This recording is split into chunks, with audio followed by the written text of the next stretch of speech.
À l'heure où les Noirs d'Amérique reviennent vers leur continent d'origine, notamment au Burkina, une question dérangeante persiste. L'Afrique a-t-elle participé à la vente de ses propres enfants? Entre mémoire, histoire et vérité, plongeons au cœur d'un débat complexe, souvent tabou, pour mieux comprendre les responsabilités et les héritages de cette tragédie. Like, abonne-toi et active la cloche de notification pour rester informé de l'actualité africaine.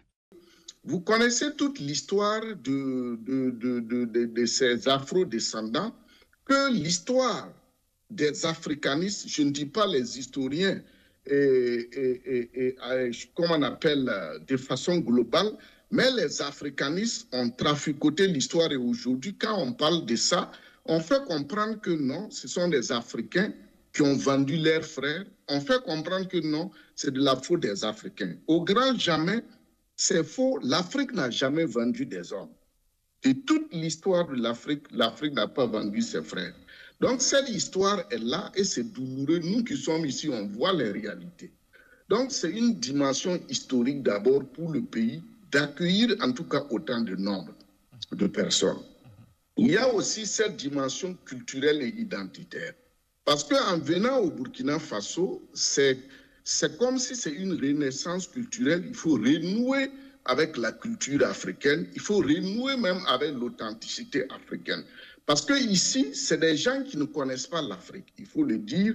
On a tellement traficoté l'histoire de l'Afrique jusqu'à ce qu'on leur dit même qu'en Afrique, voilà, il y a des rois sanguinaires, les gens dorment dans les arbres, il y a des animaux partout, il ne faut pas aller, c'est des guerres. Mais on ne dit pas que ce sont ces mêmes-là qui ont fait l'esclavage, qui ont créé la guerre.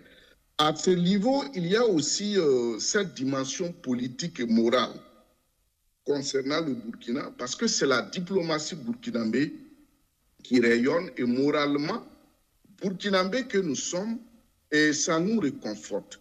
Donc cet acte est un acte de mémoire, un acte de foi et surtout d'espoir.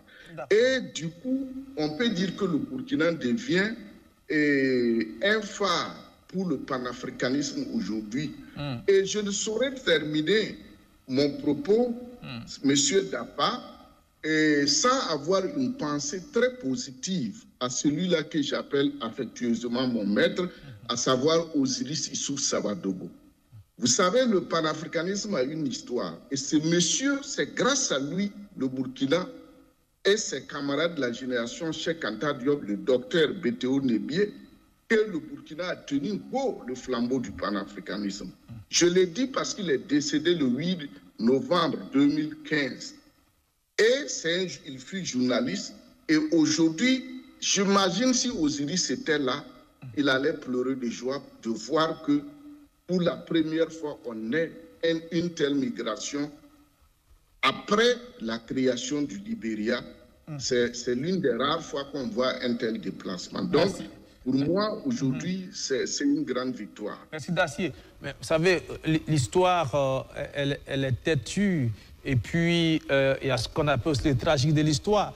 Quand vous dites qu'aucun Africain n'a vendu son frère africain, pardonnez-moi d'être un peu dubitatif. Il y a aussi des faits qui ne trompent pas. On a échangé certains Africains avec des miroirs, avec simplement du sel, avec du sucre en son temps. C'était une manière aussi pour ces Africains-là de vendre leurs frères. Ce sont des faits qui sont réels. Peut-être que ce n'est pas la cause unique de la déportation des Africains il y a des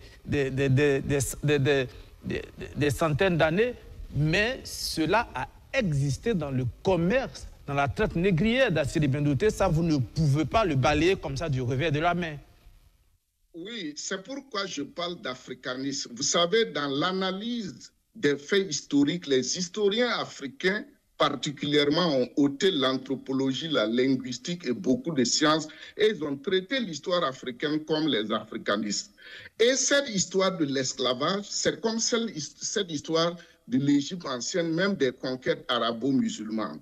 On nous a fait comprendre qu'il y a eu des échanges avec des sels. Mais quand on rentre dans l'histoire, c'est vrai que vous soulevez ça. Beaucoup de jeunes aujourd'hui, même les afro-descendants, c'est ce qu'on leur dit. Mais c'est ce que je dis. Aucun Africain n'a vendu ses frères parce que les Portugais qui étaient les premiers à venir en Afrique, n'ont jamais mentionné dans les archives que quand ils sont arrivés en Afrique, il y avait des marchés d'esclaves et il y avait des gens qui leur vendaient des esclaves. Je dis, les Portugais, dans aucune de leurs archives, n'a mentionné que quand ils sont arrivés sur les côtes d'Afrique, ils ont trouvé des marchés d'esclaves. L'esclavage a été une instrumentalisation. Et aujourd'hui, quand on en parle, on fait tout pour montrer aux Africains que c'est eux qui ont vendu leurs frères.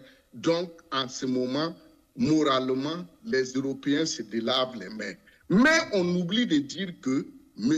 Dapa, et si j'étais au pays, j'allais vous montrer l'ouvrage du père Las Casas. C'est le père Las Casas, un père blanc, qui a prêté auprès de la couronne d'Espagne de laisser les Indiens, les populations autochtones que les Européens utilisaient en esclavage et qui mouraient comme des mouches, d'aller prendre les Africains qui sont plus robustes et étant noirs en travaillant pour l'homme blanc, ils seraient blanchis, ils seraient sauvés par Dieu.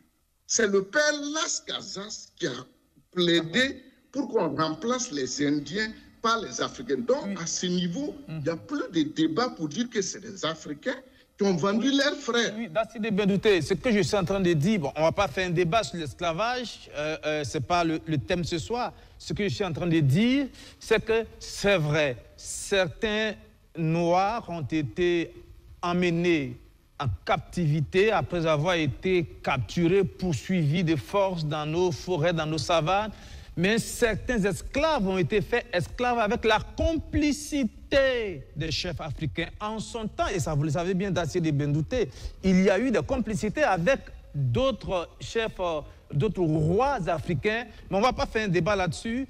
Ce qu'il faut dire ce soir, c'est qu'il y a, comme vous l'avez dit, ce retour aux sources de ces afro-descendants qui sont pour la plupart, vous l'avez peut-être pas mentionné, ces Africains-là, qui sont nés de ces esclaves qu'on a emmenés aux États-Unis il y a des centaines d'années.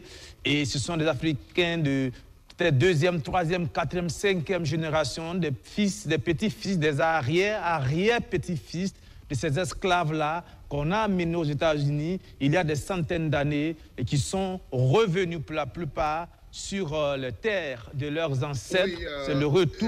Moi, je commencerai par déconstruire les concepts parce qu'il faut qu'on fasse très attention. Et il y a un narratif qui est produit toujours pour que dans la psychologie de l'Africain, il se soumette.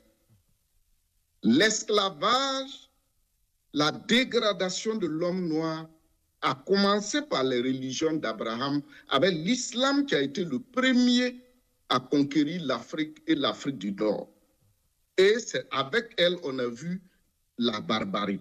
Les chrétiens sont venus en commençant par les Portugais et ils ont déporté les Africains au niveau de l'Amérique. Donc, il faut automatiquement oublier le concept de dire que les Africains ont vendu leurs frères. C'est absolument faux.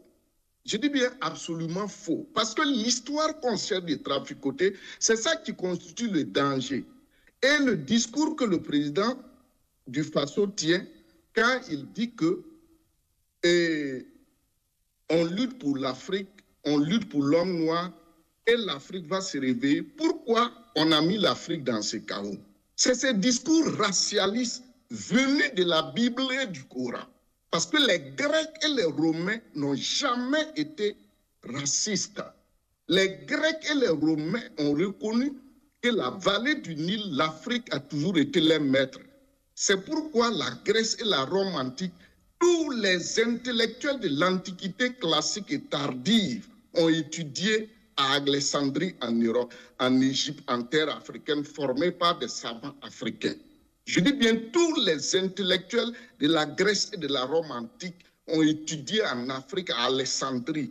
Après avoir étudié, c'est cette bibliothèque qui a été brûlée pour reconstituer ce qu'on voit aujourd'hui. Donc, il faut changer de discours et il faut connaître l'histoire de l'Afrique. L'esclavage aujourd'hui, c'est une plaie. C'est une plaie et il faut savoir qu'on doit tenir des discours. Dacier, je vous comprends, vous allez terminer, je vous comprends, vous faites l'histoire de l'esclavage, je vous comprends, mais ce qu'il ne faut pas, je vais dire, balayer de l'envers de la main, faut pas aussi qu'on tombe dans ce discours victimaire à tout vent. Je veux dire, il faut que l'Afrique aussi soit responsable et qu'on reconnaisse que nous avons aussi été responsables, nous avons notre part de responsabilité dans la traite négrière et dans la déportation de nos frères africains d'avant. Il faut qu'on reconnaisse cette responsabilité-là si on va aller de l'avant. Sinon, si on est responsable de rien, finalement, comment on fait pour entamer cette route du retour aux sources et à ne pas commettre les mêmes erreurs, c'est ce que je vais dire. Pour que l'Afrique soit responsable et l'Afrique accepte sa responsabilité, il faut que l'Occident accepte que c'est l'Occident et l'Orient acceptent que c'est eux qui ont créé la tragédie et impliqué l'Afrique. L'histoire ne doit pas diviser, mais éclairer. Reconnaître les responsabilités, c'est avancer vers la réconciliation et la compréhension. Si cette vidéo t'a interpellé, partage ton point de vue en commentaire et on se retrouve bientôt pour une nouvelle actualité africaine.